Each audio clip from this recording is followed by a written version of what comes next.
Hello everybody, welcome to another episode of AVARigs. I'm Matt, and today we're going to be going over another gaming PC full of RGB.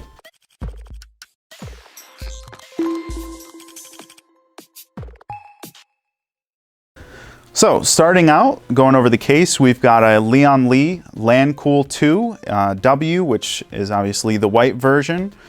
Interesting case design. It actually has a glass panel on both sides. You can't see the other side.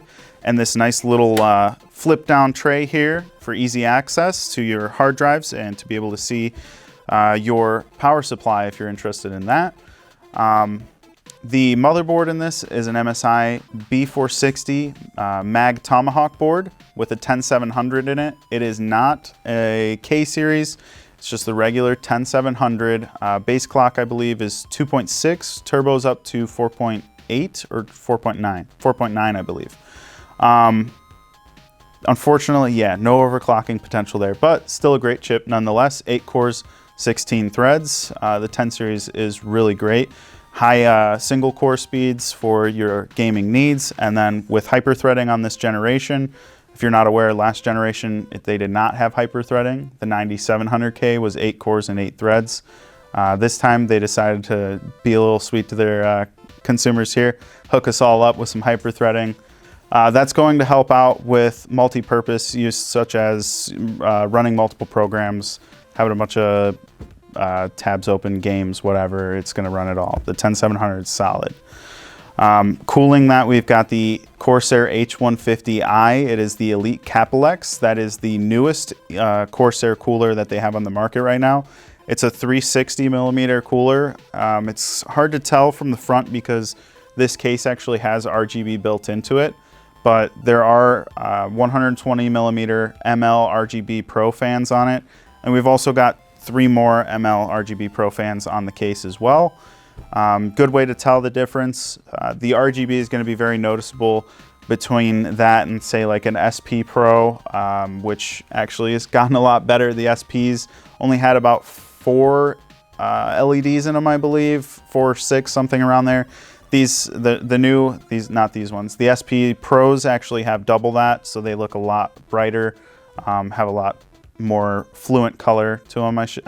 Fluid color, you should say. This has 3 of the ML RGB Pro fans in the case as well as the front of the case. We've got 2 up top, 1 in the back, 3 on the front. The cooler comes with the ML RGB Pros. They're 120 millimeters. A good way to tell that they're MLs, which stands for maglev, is there's a crisscross pattern on the side of the fan itself. That's the easiest way to tell. If it doesn't have that, it's typically a ball bearing fan. The RGB on it, pretty standard Corsair RGB goodness.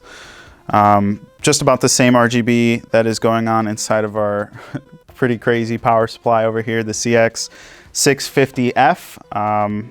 I believe you can actually change the RGB on the fan itself. I don't know if you can turn it off, to be honest with you. We're gonna see here. It doesn't look like it. I think it's solid. It's always on. All right, you get 1 cycle, I guess, Corsair. Good job. Other RGB things in the case here, we've got the Vengeance Pro RGB RAM. It is 32 gigs, running at 2666. CL16 for those of you interested in latency.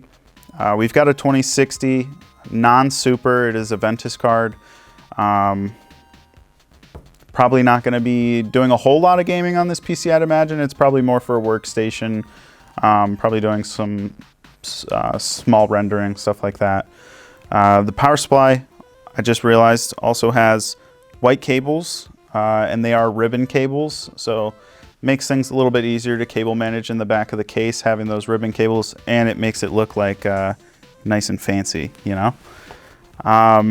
Storage wise, we've got a PNY XLR8 1 terabyte NVMe drive, and then a 6 terabyte Western Digital black drive. That's a hard drive, just for all the bulk storage needs, pictures, videos, whatever. Typically you'd want to keep, if you're gaming, in this case, I don't know what they'll be doing, but if you're gaming, typically you want to keep your games and whatnot that are usually single player with longer load times on your NVMe.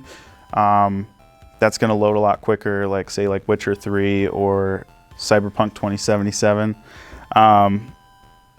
You know, CSGO, Apex, stuff like that.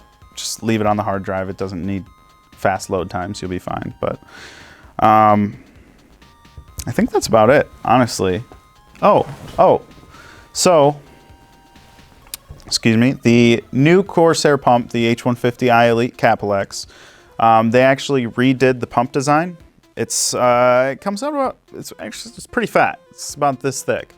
The original design was probably about half of that, but you can definitely tell it's got a lot more mass to it. On top of that, there's a new faceplate on it, which actually is removable. There's 4 screws. You pop them off. Be careful because it will pull the pump somewhat apart. It won't leak on you, but just be careful. And you can actually swap that with a clear faceplate, and all that RGB goodness shines through a lot better. Personally, I think they both look great. The black with the RGB accents on the Corsair logo looks really great. They did a great job. Temps also are excellent, in case you're interested. I don't have a reference at the moment, but I have the H150i myself on a 10850K that is overclocked at 5 gigahertz, and I don't see temps in gaming go over 60 degrees at most. I mean, usually average is like 45 to 50, so definitely knock things out of the ballpark there. All right, well, that wraps things up for today's computer. I appreciate you guys stopping by, checking things out. If you have any questions, as always, reach out to us. We're on Facebook, Instagram, Twitter. Yeah, Twitter. Reach out to us, ask us any questions you have, comments, concerns, whatever it may be. We're also doing a sale right now on Intel brand, so check out the link below, and have a great day. Thanks, guys. Take care. If you like the PC in this video, be sure to contact our sales team at sales@avadirect.com, or you can head over to our website by clicking on the link in the description below. You can choose from many pre-built options, gaming or workstation based, or use our configurator to build the PC of your dreams. Be sure to click that thumbs up button and subscribe, and don't forget to follow our social media channels at